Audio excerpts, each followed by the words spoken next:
সরকার। আপনারা যারা ভাবছেন আজকের দিনে দাঁড়িয়ে ভাই যা হবে মুসলমানের হবে, আমি তো হিন্দু আমার কিছু হবে না, তাহলে শুনে রাখুন এই পশ্চিমবঙ্গের বুকে দাঁড়িয়ে বাউরি সম্প্রদায়ের মানুষের মন্দিরে ঢোকা বন্ধ হয়েছে এই বিজেপির আমলে। এই বিজেপির আমলে শুধুমাত্র নিচু জাত বলে মন্দিরে ঢোকা বন্ধ করে দিয়েছে। ওরা করবে মানুষের উপকার, ওরা আসলে গরিব মানুষকে ঘেন্না করে। বিজেপি মানে গরিব মানুষকে ঘেন্না করে, বিজেপি মানে সংবিধান মানে না। সংবিধান বলে কি?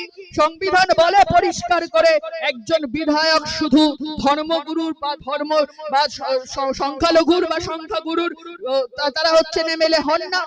একজন বিধায়ক মানে তিনি সংখ্যালঘুরও এমএলএ, তিনি সংখ্যাগুরুরও এমএলএ, তিনি পুরুষেরও এমএলএ, মহিলাদেরও এমএলএ, তিনি উঁচু জাতের এমএলএ, নিচু জাতের এমএলএ। যারা তাকে ভোট দিয়েছেন তিনি তাদেরও এমএলএ, যারা ভোট দেননি ভোট হয়ে যাওয়ার পরে তাদেরও এমএলএ। এ কথা আমরা খুব পরিষ্কার করে জানি। আমার গুরুজনেরা, ভাই বোনেরা, বন্ধুরা, মঞ্চে উপস্থিত, আওয়াজের নেতৃত্ব,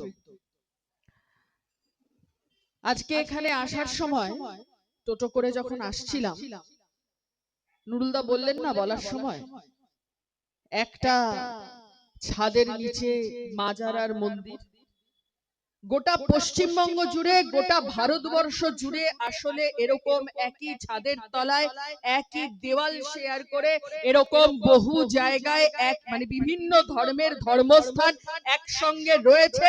তাতে আমাদের পশ্চিমবঙ্গের মানুষের কোথাও কোনোদিন কোনো সমস্যা হয়নি, গোটা ভারতের মানুষের কোথাও কোনোদিন সমস্যা হয়নি।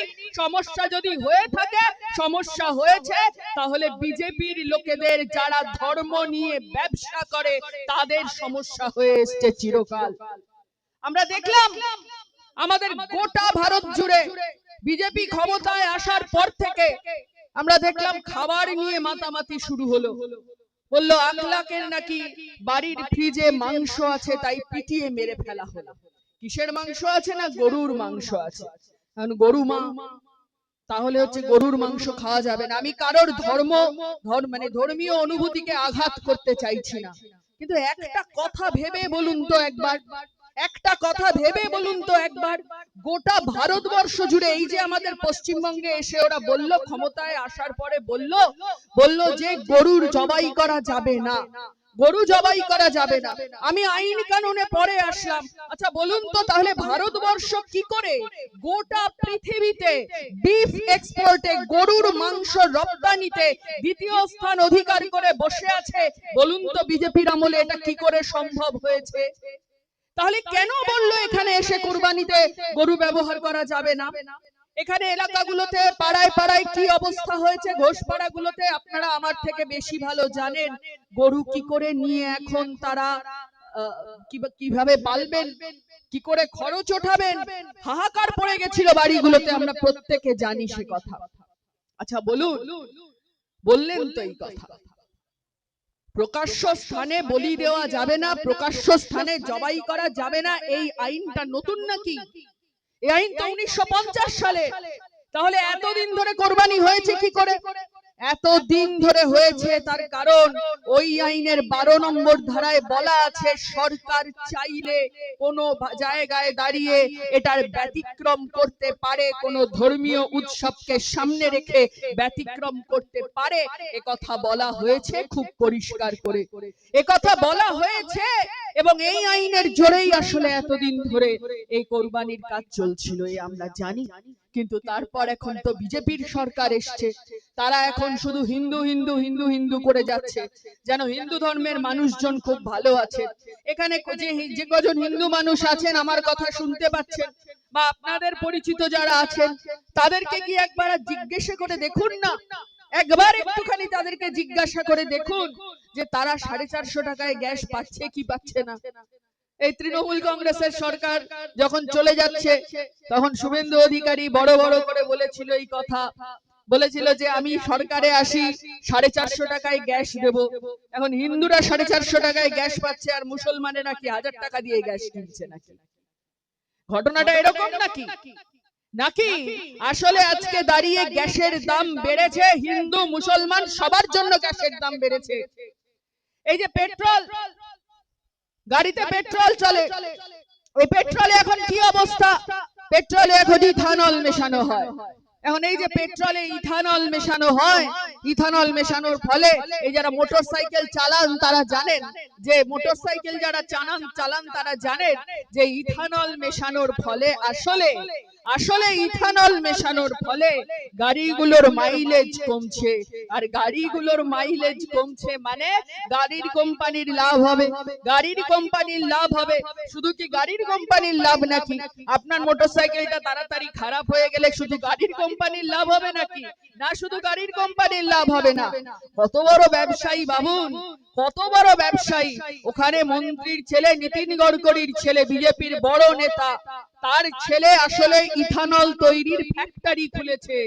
তার ছেলে ইথানল তৈরির ফ্যাক্টরি খুলেছে। এখন তার ছেলে যাতে ভালো করে ব্যবসা করতে পারে, তাই আমার আপনার উপরে খাড়া নেমে এসেছে। পেট্রোলে এখন 80% তেল থাকে আর 20% ইথানল থাকে।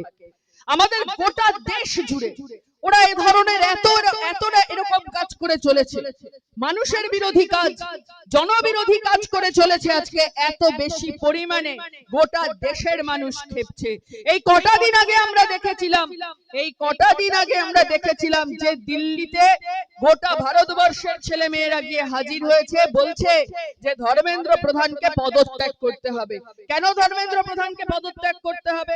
ধর্মেন্দ্র প্রধানকে পদত্যাগ করতে হবে তার কারণ ধর্মেন্দ্র প্রধান আসলে এই গত কয়েকটা বছরে যা পরীক্ষা হয়েছে, কেন্দ্রীয় সরকারের আন্ডারে যা পরীক্ষা হয়েছে, সব পরীক্ষায় একবার করে প্রশ্নপত্র ফাঁস হয়ে গিয়েছে। তাহলে সব পরীক্ষায় যদি প্রশ্নপত্র ফাঁস হয়, যদি গত 14 বছর ধরে 150-র বেশি পরীক্ষায় প্রশ্নপত্র ফাঁস হয়, তাহলে সেই মন্ত্রীর ক্ষমতায় থাকার অধিকার আছে কি নেই? আমাদের দেশের অল্প বয়সী ছেলেরা, ছাত্ররা তারা বলেছে, অল্প বয়সী ছেলে মেয়েরা বলেছে ওর আর ক্ষমতায় থাকার কোনো অধিকার নেই। কি ঠিক করেছিল? পুলিশ দিয়ে পিটিয়ে তুলে দেবে। এখন পুলিশ দিয়ে পিটিয়ে তুলে দেবে ঠিক করেছে, ওরা পুলিশ দিয়ে মেরেছে।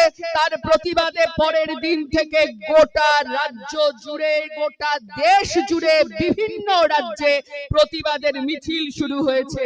বিহারের বাচ্চারা গিয়ে বলেছে যে আরে বাবা, আপনারা এমনি এমনি এসছেন, লাঠিচার্জ করবেন না। বলেছে যে আপনারা জল কামান ছুড়বেন না। জল কামানের মুখে দাঁড়িয়ে, লাঠিচার্জের মুখে দাঁড়িয়ে আমাদের দেশের অল্প বয়সী ছেলে মেয়েরা বুঝিয়ে দিয়েছে ওরা পিছু হটতে আসেনি, ওরা পিছু হটবে না।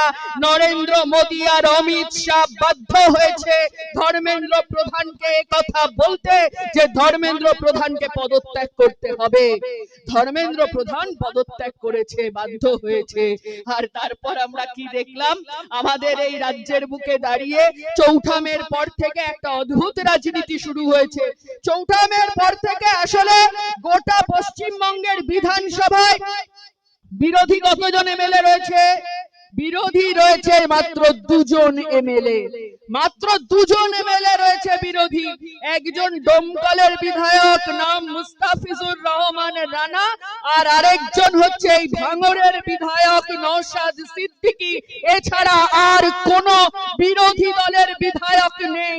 একদল রয়েছে সরাসরি বিজেপি, আর একদল রয়েছে হাজার কুকুরটার মতন ঘুরে বেড়ায় খালি, যেখানে শুভেন্দু অধিকারী যায় সেখানে দেখবেন এখন ওই যে 80 জনের নেতা হয়েছেন যিনি, তিনি গিয়ে ঘুরে বেড়ান। তৃণমূলের এখন কত ভাগ হয়েছে বলুন তো? তৃণমূলের কত ভাগ হয়েছে? কালীঘাট তৃণমূল, ঋত তৃণমূল, মৃত তৃণমূল, নিত তৃণমূল, তোলাতুলতো তৃণমূল, এরকম কত ভাগ হয়েছে। এই ভাঙড় বিধানসভার মানুষের এটা অন্তত একটা ভালো জায়গা যে এখানে বিধায়ককে খুঁজে পাওয়া যাচ্ছে, কারণ তৃণমূল কংগ্রেসের বিধায়করা যেখানে যেখানে জিতেছে এলাকার লোক বিধায়ককে আর খুঁজে পাচ্ছে না। বিধায়ক এখন ডিম থেকে হয় বাঁচতে ব্যস্ত আছেন, আর তা না হলে বিজেপির পায়ে গিয়ে মাথা দিয়ে দিয়েছেন। একেবারে বিজেপির পায়ে একদম মাথা কুটে দিয়েছেন। বলছে আর আমি বিজেপির মাথা পা থেকে আর মাথা তুলবো না, বিজেপি আমায় যা বলবে আমি তাই করব। দেখেছেন এই ভালো তৃণমূল হয়েছে যারা, তাদের কারোর গায়ে ডিম পড়েছে নাকি আপনি দেখেছেন একবারের জন্য? কারোর গায়ে একটাও ডিম পড়েনি। ওরা বিজেপির প্রতিটা কথায় সমর্থন করবে। এই তৃণমূল কংগ্রেস এতদিন ধরে বলতো না যে আমরা তৃণমূল কংগ্রেস আসলে বিজেপির দারুণ রকমের বিরোধী। আজকে অবস্থা একবার ভেবে দেখুন কোথায় দাঁড়িয়ে রয়েছে তৃণমূল কংগ্রেস। 80টা বিধায়ক নিয়ে বিধানসভায় চুপ করে বসে থাকে, কোনো কথা বলে না, কোনো কথা বলার দম নেই। একদল তো অর্ধেক বিজেপি হয়ে গেছে, আরেক দল এখন ভাইপোকে বাঁচাতে ব্যস্ত। ভাইপোর ওই প্রাসাদের মতন বাড়ি, ওইটা বেটা প্রাসাদের মতন বাড়ি, বাড়ির মধ্যে দিয়ে সিঁড়ি চলে। এই আমাদের মেট্রো স্টেশনে যে সমস্ত সিঁড়ি বড় বড় শপিং মলে দেখা যায়, ইলেকট্রিকে চলে, চলমান সিঁড়ি, ভাইপোর বাড়ির ভেতরে ওই রকম সিঁড়ি আছে। তো ভাইপোর বাড়িটাকে বাঁচাতে হবে, তার জন্য এখন মমতা দিদিমণিও আর বেরোচ্ছেন না রাস্তায়, কোন রকম কোনো কথা বলছে না। আমরা কি দেখছি? আমরা দেখছি গোটা রাজ্য জুড়ে একটা কথা বলা শুরু হয়েছে। বলছে গিয়ে বিজেপির বিধায়করা জায়গায় জায়গায় বলছে যে এই সংখ্যালঘু সম্প্রদায়ের মানুষ আমাদেরকে তো জিতিয়ে আনেনি, আমাদেরকে তো ভোট দেয়নি, তাই আমরা ওদের জন্য কোনো কাজ করব না। এ কথা বলেছে কাশীপুর বেলগাছিয়ার বিধায়ক রিতেশ তিওয়ারি। এই কথা বলল প্রকাশ্যে দাঁড়িয়ে। তার পরের দিন কাশীপুর বেলগাছিয়া 3 নম্বর ওয়ার্ড কলকাতা শহরে, সেখানে একটা বড় সংখ্যালঘু অধ্যুষিত মানুষ অধ্যুষিত একটা বস্তি রয়েছে, সেই বস্তিতে আমরা দেখলাম জল এবং কারেন্ট দুটোই বন্ধ করে দেওয়া হয়েছে। ভাবতে পারছেন? 1000-1500-এর উপর মানুষ থাকে, সেখানে জল ঢুকছে না, কারেন্ট নেই দিনের পর দিন।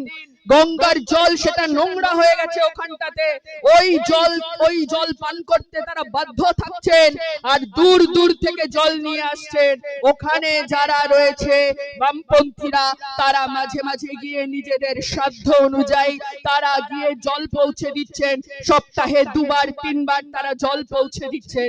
আচ্ছা বলুন তো, সপ্তাহে 2-3 বার 3-4টে করে গাড়ি গেলে তাতে 1000 মানুষের চাহিদা মেটে নাকি? কোনোদিন মেটে না। এটা হচ্ছে আসলে এই বিজেপির সরকার। আপনারা যারা ভাবছেন আজকের দিনে দাঁড়িয়ে ভাই যা হবে মুসলমানের হবে, আমি তো হিন্দু, আমার কিছু হবে না, তাহলে শুনে রাখুন এই পশ্চিমবঙ্গের বুকে দাঁড়িয়ে বাউরি সম্প্রদায়ের মানুষের মন্দিরে ঢোকা বন্ধ হয়েছে এই বিজেপির আমলে। এই বিজেপির আমলে শুধুমাত্র নিচু জাত বলে মন্দিরে ঢোকা বন্ধ করে দিয়েছে। ওরা করবে মানুষের উপকার, ওরা আসলে গরিব মানুষকে ঘেন্না করে। বিজেপি মানে গরিব মানুষকে ঘেন্না করে, বিজেপি মানে সংবিধান মানে না। সংবিধান বলে কি? সংবিধান বলে পরিষ্কার করে একজন বিধায়ক শুধু ধর্মগুরুর বা ধর্ম বা সংখ্যালঘুর বা সংখ্যাগুরুর তারা হচ্ছেন এমএলএ হন না। একজন বিধায়ক মানে তিনি সংখ্যালঘুরও এমএলএ, তিনি সংখ্যাগুরুরও এমএলএ, তিনি পুরুষেরও এমএলএ, মহিলাদেরও এমএলএ, তিনি উঁচু জাতের এমএলএ, নিচু জাতের এমএলএ। যারা তাকে ভোট দিয়েছেন তিনি তাদেরও এমএলএ, যারা ভোট দেননি, ভোট হয়ে যাওয়ার পরে তাদেরও এমএলএ। এ কথা আমরা খুব পরিষ্কার করে জানি। আমাদের সংবিধান তো এই কথাই বলে।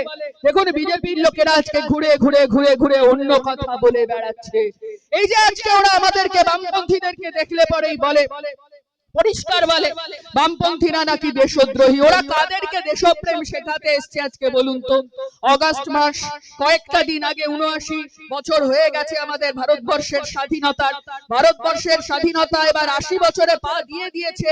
আচ্ছা বলুন তো, এত বছর পরে দাঁড়িয়েও কেন আমাদেরকে বলতে হয় যে আমাদের খিদে থেকে মুক্তি চাই, এদেশের সব মানুষের পেটে ভাত চাই? এই বিজেপি আমাদেরকে কি বলছে? এসে বলছে বামপন্থীরা মানে নাকি দেশদ্রোহী। ওরা কেন বলছেন আসলে জানেন তো? ক্লাসে যে ছেলেটা পাড়ার যে বাচ্চাটা স্কুলে যায় না, সে বরাবর বলে পড়াশোনা মানে খারাপ জিনিস, পড়াশোনা মানে খারাপ জিনিস। স্বাধীনতা সংগ্রামে তো ওরা অংশগ্রহণ করেনি, স্বাধীনতা সংগ্রামে তো ওদের অবদান শূন্য। সেই জন্য দাঁড়িয়ে আসলে ওদের মনে হয় স্বাধীনতাটা খুব খারাপ জিনিস। আজাদি শব্দটাতে ওদের এত সমস্যা শুরু হয়ে গেছে। আমরা বলছি, খুব পরিষ্কার করে বলছি আপনাদের কাছে, আমাদের এই ভারতবর্ষের বুকে দাঁড়িয়ে হিন্দু মুসলমান ধর্মে ধর্মে ভাগ করার খেলা শুরু হয়েছিল কবে? শুরু হয়েছিল ব্রিটিশের হাত ধরে। শুরু হয়েছিল ব্রিটিশের হাত ধরে। ব্রিটিশের হাত ধরে শুরু হওয়ার পরে আমরা দেখেছিলাম সেদিন ব্রিটিশের হাত ধরে যখন শুরু হচ্ছে, আমরা দেখেছিলাম সিপাহী বিদ্রোহ বলা হয়েছিল, যাকে ভারতবর্ষের প্রথম স্বাধীনতা সংগ্রাম। আর তারপর দাঁড়িয়ে আমরা দেখলাম আবেদন নিবেদনের নীতি ছিল, বলেছিল পুরো স্বাধীনতা চাই না, ডোমিনিয়ন স্ট্যাটাস দাও আমাদেরকে। আর তারপর দাঁড়িয়ে আমরা দেখলাম ভারতের কমিউনিস্ট পার্টি তৈরি হচ্ছে। কোথায় তৈরি হচ্ছে? তাশখান্দে বসে। যখন ভারতের কমিউনিস্ট পার্টি তৈরি হলো, তারা এসে বলতে শুরু করলো, তারা বলল যে আমাদের এখন পুরো স্বাধীনতার দাবি করতে হবে। সেদিন দাঁড়িয়ে বামপন্থীরাই বলেছিল পুরো স্বাধীনতার দাবি করতে হবে। বামপন্থী কোন নেতারা বলেছিল সেদিন? মুজাফফর আহমেদ একজনের নাম, আরেকজনের নাম বঙ্কিম মুখার্জি। এই বামপন্থী নেতারা সেদিন দাঁড়িয়ে বলেছিল, পার্ক সার্কাসে সমাবেশ করেছিল, কোন মধ্যবিত্ত কোন উচ্চবিত্ত মানুষকে নিয়ে নয়, সাধারণ আমাদের মতন খেটে খাওয়া মানুষদেরকে নিয়ে, মাথার ঘাম পায়ে ফেলে যারা রোজগার করেন তাদেরকে নিয়ে আন্দোলন করে বলেছিল পূর্ণ স্বরাজের দাবি করতে হবে। পূর্ণ স্বরাজের দাবি হয়েছিল। তারপরে দাঁড়িয়ে ওরা বলে বামপন্থীদের নাকি কোনো অবদান নেই। একটা গল্প বলি আপনাদেরকে তাহলে। আমাদের ভারতবর্ষ তখনও স্বাধীন হওয়া অনেকগুলো দিন বাকি। 30-এর দশক। একজন পাঞ্জাবি, একজন শিখ যুবককে, সে তখনও 18 বছর বয়স হয়নি তার, তাকে ধরে নিয়ে গেছে। কোথায় ধরে নিয়ে গেছে? ধরে নিয়ে গেছে জেলে। বলছে ব্রিটিশ বিরোধী আন্দোলন করেছে। এখন ব্রিটিশ বিরোধী আন্দোলন করার পর জেলে ধরে নিয়ে গেছে। জেলে যখন হচ্ছে তারপর আদালতে তোলা হয়েছে। আদালতে বসে তিনি বলছেন যে জিজ্ঞেস করেছে নাম কি? বলছে আমার নাম লন্ডন তোর সিং। বলছি এর অদ্ভুত নাম কেন তোমার? লন্ডন তোর সিং কারোর নাম হয় নাকি? বলছে লন্ডন তোর সিং আমার নাম, এই ব্রিটিশের রাজধানী লন্ডন, ওটাকে গিয়ে আমি ভেঙে আসতে চাই।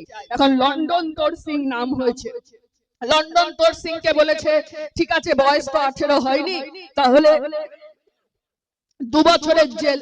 বলছে আমার মতন একজন সাংঘাতিক লোককে আপনি ছেড়ে রেখে দেবেন? আপনি ছেড়ে রেখে দেবেন আমার মতন একজন সাংঘাতিক লোককে? জজ খুব বিরক্ত হয়েছে। বিরক্ত হয়ে বলছেন যে না ঠিক আছে, ছেড়ে রাখবো না, তোমাকে 2 বছর নয় 4 বছরের জেল দিলাম। তাহলে 4 বছর পর জেল থেকে বেরিয়ে এসেছেন। তারপর ভারতবর্ষের স্বাধীনতা আন্দোলন হয়েছে। ভারতবর্ষের স্বাধীনতা আন্দোলন হয়েছে, ভারতবর্ষ থেকে ব্রিটিশ তারপর ছেড়ে গেছে। ভারত ছাড়ো আন্দোলন হয়েছে, মাঝখানে নৌ বিদ্রোহ হয়েছে। নৌ বিদ্রোহে দাঁড়িয়ে আরেকজন তখন সৈনিক, সেই সৈনিক বলছেন যে যারা ধর্মঘট করেনি নৌসেনারা, তাদেরকে ডেকে ব্রিটিশ বলছে যে নৌসেনারা যারা ধর্মঘট করেনি তাদের বলছে যে তোমাদের যারা ধর্মঘটী শ্রমিক তাদেরকে গুলি চালাও। তখন তারা বলছেন আমরা গুলি চালাতে পারবো না। কেন পারবো না গুলি চালাতে? কারণ ওরা আমার সহযোদ্ধা, সহকর্মী। তখন বলছে ব্রিটিশ এত নৃশংস, সেই ব্রিটিশ তখন বলছে কথা, ব্রিটিশ বলছে তাহলে আকাশের ওপর থেকে গুলি হচ্ছে যে চালাতে হবে, আকাশের ওপর থেকে গুলি চালাও। তাহলে বায়ুসেনাকে ডেকে বলছে, বায়ুসেনাকে ডেকে যখন এই কথা বলছে, বায়ুসেনা তখন বলছে যে না, আমরা আমাদের দেশের মানুষের উপরে গুলি চালাবো না। যার নেতৃত্বে দাঁড়িয়ে কথা বলছেন তিনি একজন বায়ুসেনা কর্মী, একে গোপালন।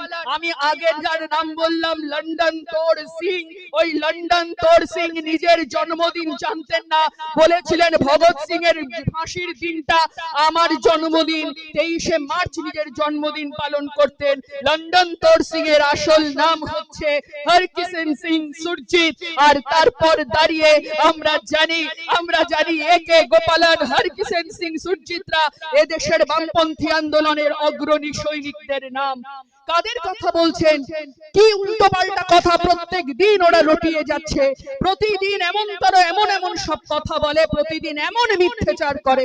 বিশেষত অল্প বয়সী ছেলে মেয়েরা যারা আছে তাদের উপরে এটার বেশি প্রভাব পড়ে, যারা মোবাইল চালায় বেশি, যারা টিভি দেখেন বয়স্ক মানুষেরা, সেই টিভিতে প্রত্যেক দিন কোনো সত্যি খবর দেখানো হয় না অধিকাংশ সময়।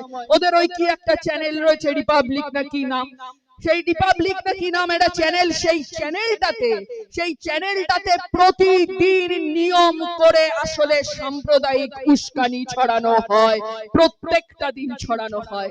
ওরা যখন প্রতিদিন সাম্প্রদায়িক উস্কানি ছড়াচ্ছে, আমি আপনি ব্যস্ত হয়ে যাচ্ছি সেসব কাজে, তখন তার ফাঁকে কি করছে, ওরা ক্ষমতায় আসার আগে বলেছিল সবাইকে অন্নপূর্ণা ভান্ডারের টাকা দেবে, সব মহিলারা অন্নপূর্ণা ভান্ডারের টাকা পাবে। আর তারপর দাঁড়িয়ে আমরা কি দেখলাম, এসে তারপর বলল যে না সবাইকে দিতে পারবো না, আমরা সবাইকে দেব না, আমরা অনেক দুর্নীতি হয়েছে এখানে, অনেক ছেলেদের নাম ঢুকে গিয়েছে, আমরা বললাম বেশ ভালো কথা, তৃণমূল মানে কাটমানি খোরের দল ছিল, তৃণমূল মানে আসলে চোর ছিল, এখন তৃণমূল কংগ্রেস তো পারে সমস্ত করতে, আমরা দেখেছিলাম স্বামী জীবিত আছেন, স্ত্রী বিধবা ভাতা পাচ্ছেন, এসব আমরা দেখেছিলাম তৃণমূল কংগ্রেসের আমলে। আমরা বললাম বেশ, যে ছেলেদের নাম আছে সেই ছেলেদেরকে বাদ দিতে হবে, সেই ছেলেদেরকে তো বাদ দেওয়া হলো। তারপর দাঁড়িয়ে কি বলছেন, কার বাড়িতে কটা ঘর আছে সেটা দেখে অন্নপূর্ণা ভান্ডারের টাকা দেওয়া হবে, বলছে কার বাড়িতে কে সরকারের কাছ থেকে পেনশন পায় সেটা দেখে অন্নপূর্ণা ভান্ডারের টাকা দেওয়া হবে। আমরা বলছি যে এত কথার খেলাপ করেন কেন? আজকে দাঁড়িয়ে তারপরে বলছে আশা কর্মী আইসিডিএস কর্মীদেরকে অন্নপূর্ণা ভান্ডারের টাকা দেওয়া হবে না। আপনার গ্রামে যে আশা কর্মী রয়েছেন, আইসিডিএস কর্মী রয়েছেন, আপনি তাদেরকে বাড়িতে বসতে দেখেন কখনো? প্রতিদিন দৌড়ে বেড়াতে হয়। আশা কর্মীদের জীবনে কোনো ছুটি বলে ব্যাপার নেই, যা কাজ দিয়েছে প্রতিদিন দৌড়ে বেড়াতে হয়। 5,000 টাকা বাড়িয়েছে, এখন 5,000 টাকা বাড়িয়ে কত টাকা মাইনে হয়েছে? যা মাইনে হয়েছে 41,000 টাকার ন্যূনতম মজুরি, এখন তার থেকে অনেক নিচে, 4 ভাগের প্রায় 1 ভাগ মাইনে পায়। এখন বলছে ওরা সরকারের কাছ থেকে টাকা পায়, তাই ওদেরকে অন্নপূর্ণা ভান্ডারের টাকা দেওয়া হবে না। আমরা বলছি সরকারের কাছ থেকে টাকা পায় এই কথাটা তো বুঝলাম, সরকারের কাছ থেকে টাকা পাই তো বুঝলাম, বলতে পারবেন 11,250 টাকা কোন সরকারি গ্রুপ ডি কর্মচারী মাইনে পায়? কোন সরকারি গ্রুপ ডি কর্মচারী এত কম মাইনে পায় না, কিন্তু আশা কর্মীদের তবু ওরা টাকা দেবে না। আসলে কেন, কোথায় সমস্যা হচ্ছে? ওরা আসলে মেয়েদের সত্যি টাকা দিতে চায় না, মেয়েদের হাতে টাকা আসুক, মেয়েরা স্বনির্ভর হোক, মেয়েরা রোজগার করুক, এটা বিজেপি সত্যিই চায় না। বিজেপি সত্যি এটা চায় না, তার কারণ ওরা মনে করে মেয়েদের তো ঘরে থাকাটাই কাজ। আমি কেন বলছি এ কথা, এইটা কথার পরিষ্কার উদাহরণ আপনি বাজেটে দেখতে পাবেন। বাজেটে কম টাকা বরাদ্দ করেছে, আগে যা বরাদ্দ হতো তার থেকে কম টাকা বরাদ্দ করেছে। আপনি আগে 100 টাকা বরাদ্দ হতো, সেই 100 টাকায় আপনি 10 জনকে 10 টাকা করে দিতেন, এখন বলছেন আপনি 50 টাকা বরাদ্দ করবেন, 60 টাকা বরাদ্দ করবেন, আর 60 টাকায় তাহলে 20 টাকা করে কতজন পাবে? 20 টাকা করে কতজন পেতে পারে? 3 জন পেতে পারে। তাহলে হচ্ছে এখানে এই যে 7 জন বাকি পড়ার ঘটনা, ও তো বাজেটেই বরাদ্দ আছে কম, দেবে কি করে বেশি? কোথা থেকে বেশি দেবে? দেওয়ার কোনো জায়গা নেই, বাজেটে রেখেছে টাকা কম অন্নপূর্ণা ভান্ডারে, আর অন্নপূর্ণা ভান্ডার পেতে গেলে আবার বলছে যে এসআইআর এ নাম সব ঠিকঠাক থাকতে হবে। আরে একটা এসআইআর হয়েছে, এসআইআরটা ঠিকঠাক এসআইআর হয়েছে নাকি? ভোটার লিস্টে ঠিকঠাক করে নাম মেলানো হয়েছে নাকি? এই ব্লকটায় যে 1015 মানুষের নাম বাদ গেছে, তাদের তো অধিকাংশ মানুষের আসলে জন্ম এই মাটিতে, অধিকাংশ মানুষের জন্ম এই মাটিতে, বেড়ে ওঠা এই ভাঙরের বুকে দাঁড়িয়ে তারা বড় হয়েছেন, স্কুলে গেছেন, পড়াশোনা করেছেন, তাদের চাকরি বাকরি ব্যবসা জমি সব তো এখানে, তারপর দাঁড়িয়ে তাদের নাম বাদ যাচ্ছে কেন? প্রশ্ন যখন করা হচ্ছে বলছেন না না ওরা বাংলাদেশী, আসলে ওরা বাংলাদেশী। আসলে আপনি বলছেন আপনার দেশে তাহলে 50 বছরের উপর যে মানুষটা বসবাস করছে, যার বাপ দাদারা বসবাস করে গেছে এখানে, তাদের বলছেন আপনি আপনার দেশের লোক নয়, বলছে সব নাকি অনুপ্রবেশকারী। বাস্তবতা কোথায় দাঁড়িয়ে আছে? গত 15 বছরে, এখন আমাদের সীমান্ত সমস্যা আছে, এই জোর করে যারা ওপার থেকে এপারে ঢুকে পড়ে, মাঝে মাঝে ভুল করে কেউ ঢুকে পড়ে, তাদেরকে প্রত্যেক বছর ভারত সরকার বাংলাদেশে ফেরত পাঠায়। এখন ভারত সরকার বাংলাদেশে ফেরত পাঠানোটা গত 15 বছরে, এই গত 10 বছর 11 বছরে বিজেপি সরকারের আমলে ফেরত পাঠানোর লোকের সংখ্যা কমে গিয়েছে, তাহলে বলছেন কি করে সবাই অনুপ্রবেশকারী? বলছেন কিসের তথ্যের ভিত্তিতে যে এত লোক এখানে রয়ে গিয়েছে? আচ্ছা, যদি অনুপ্রবেশ আমাদের দেশে হয়ে থাকে তাহলে হয়েছে তো দুটো ভাবে। এক হচ্ছে যে তাহলে তারা ভিসা নিয়ে এসছেন ভারতে, বৈধ কাগজপত্র নিয়ে, আর তারপর তারা থেকে গেছেন কাগজপত্রের মেয়াদ শেষ হওয়ার পর। কার দেখার কথা? দেখার কথা কেন্দ্রীয় সরকারের, দেখেনি কেন তাহলে? বিদেশ মন্ত্রকের দেখার কথা, দেখেনি কেন তাহলে? আরেকটা হতে পারে অবৈধভাবে যারা ঢুকে পড়েছে বর্ডার টপকে, তাহলে সেটা দেখার কথা তো বিএসএফ এর। বিএসএফ দেখেনি কেন? বিজেপির লোককে গিয়ে যখনই আপনি এই প্রশ্ন করবেন, বিজেপি তখনই বলবে যে না, এই সব যারা প্রশ্ন করছে, প্রশ্ন করলেই ভাই দেশদ্রোহী। বলবে যে নরেন্দ্র মোদীর বিরুদ্ধে দাঁড়িয়ে কোনো কথা বলা যাবে না, কেন্দ্রের সরকার রাজ্যের সরকারকে প্রশ্ন করা যাবে না, প্রশ্ন করলেই আমরা হয়ে যাব দেশদ্রোহী। আমরা প্রশ্ন করছি তাহলে দেশ আর সরকার কি এক নাকি? দেশ মানে কি আমাদের কাছে? দেশ মানে শুধু একটা জাতীয় পতাকা, জাতীয় স্তোত্র, জাতীয় সঙ্গীত? দেশ মানে শুধু একটা 15ই আগস্ট, 26শে জানুয়ারি? না, দেশ মানে শুধু এটুকু নয়। দেশ মানে শুধু একটা সীমানা আমাদের? না, দেশ মানে শুধুমাত্র এটুকু নয়। দেশ মানে এক লোকের পাশে অন্য আরেক লোকের নাম। দেশ মানে আসলে এ দেশের প্রতিটা মানুষ। দেশ মানে আমাদের দেশের জল, জমি, পাহাড়, জঙ্গল, আমাদের দেশের খনিজ সম্পদ। দেশ মানে মাটির নিচ থেকে আকাশ পর্যন্ত যা কিছু প্রাকৃতিক সম্পদ আছে সব মিলেই তো দেশ। এই দেশের পাহাড় বিক্রি হয়ে যাচ্ছে, বিজেপির সরকার পাহাড় বিক্রি করছে, সমুদ্রের এলাকা, জল, জমি, জঙ্গল, যেখানে যা কিছু আছে সব আদানির হাতে বেচে দিচ্ছে। এই নিউ টাউন, এখান থেকে কয়েক কিলোমিটার দূর, নিউ টাউনে আদানি বাবুকে জমি দিয়েছে ওরা হাসপাতাল করার জন্য। 1 টাকা লিজে জমি দিয়েছে, ভাবতে পারছেন? আপনার ট্যাক্সে যদি কোথাও বাড়ির ট্যাক্সের পরিমাণ বেড়েছে এই সময়ে, আপনি গ্রামাঞ্চলে থাকেন, আপনি শহরাঞ্চলে থাকেন, পঞ্চায়েত এলাকাতে এক ধাক্কায় বাড়ির ট্যাক্সের অঙ্কটা বেড়ে গিয়েছে, টাকা বেড়ে গিয়েছে। আর আদানি বাবুদের জন্য 1 টাকা লিজে জমি সরকারের ক্ষতি হলো কত টাকা? সরকারের ক্ষতি হয়েছে 2000 কোটি টাকার রাজস্ব ক্ষতি করে আদানি বাবুদের জমি দিয়েছেন। আপনি একজন মানুষ যে মনে করেন আপনি হিন্দু ধর্মের বেঁচে থাকার জন্য, হিন্দু ধর্মের জন্য ভীষণ দরকার রয়েছে বিজেপিকে, হিন্দু ধর্ম বাঁচবে না, সনাতনীরা বাঁচবে না যদি বিজেপি না থাকে। আচ্ছা, আপনি বলুন তো, আপনার পেটে খাবার নেই আর আদানি বাবুদের সম্পদ বৃদ্ধি পেয়ে যাচ্ছে, আপনি বাঁচবেন? আপনি যদি নিজে না বাঁচেন, সনাতনী বাঁচবে কিভাবে তাহলে? আপনাদের কাছে এই প্রশ্ন করছি। তাহলে আমাদের গোটা রাজ্য জুড়ে এ ধরনের অনাচার চলছে। আজকে কি দেখছি আমরা? ফুটপাতে গিয়ে বলছে, আচ্ছা বলুন তো, গরিব মানুষ সব করে ফুটপাতের উপরে রান্না করে? যে মানুষের থাকার জায়গা আছে, আর মেয়েদের আমাদের জানেন তো রান্নাঘরটা